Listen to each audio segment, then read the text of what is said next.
खांसी की मामूली दवा जिंदगी का आखिरी सिरप बनी। कोल्ड्रिफ्ट कफ सिरप पीने के बाद कई मासूम बच्चों की मौत हो गई। बेहद जहरीला रसायन जिसका इस्तेमाल पेंट, ब्रेक फ्लूइड और प्लास्टिक बनाने में होता है, ना कि बच्चों की दवाओं में। ये केमिकल शरीर में जाते ही किडनी, लीवर, नर्व सिस्टम को नुकसान पहुंचाता है और बच्चों के लिए तो सीधा मौत का कारण बन सकता है।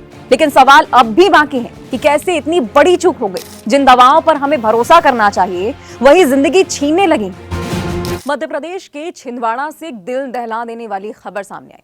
खांसी की मामूली दवा जिंदगी का आखिरी सिरप बन गई। कोल्ड्रिफ्ट कफ सिरप पीने के बाद कई मासूम बच्चों की मौत हो गई।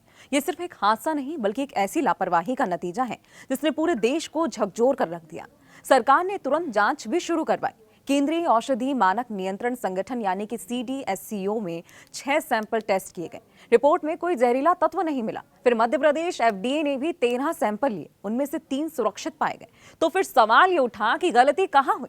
सच्चाई सामने आई 3 अक्टूबर की रात को, जब तमिलनाडु के कांचीपुरम जिले की एक फार्मा से सैंपल्स लिए गए। जांच में सामने आया कि सिरप के बैच नंबर SR13 में डायएथिलीन ग्लाइकोल यानी DEG की मात्रा तय सीमा से कहीं ज्यादा यानी 48.6% तक पाई गई।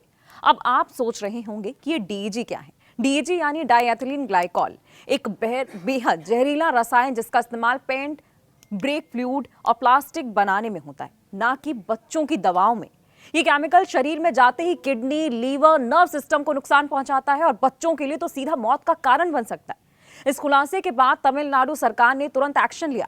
कंपनी का लाइसेंस सस्पेंड कर दिया गया, उत्पादन रोक दिया गया और सारा स्टॉक भी जब्त कर लिया गया। लेकिन सवाल अब भी बाकी है कि कैसे इतनी बड़ी चूक हो गई। जिन दवाओं पर हमें भरोसा करना चाहिए वही जिंदगी छीनने लगी है। क्या दवा कंपनियों की मॉनिटरिंग सही से हो रही है? क्या ऐसे मामलों में जिम्मेदार लोगों को सजा मिलेगी?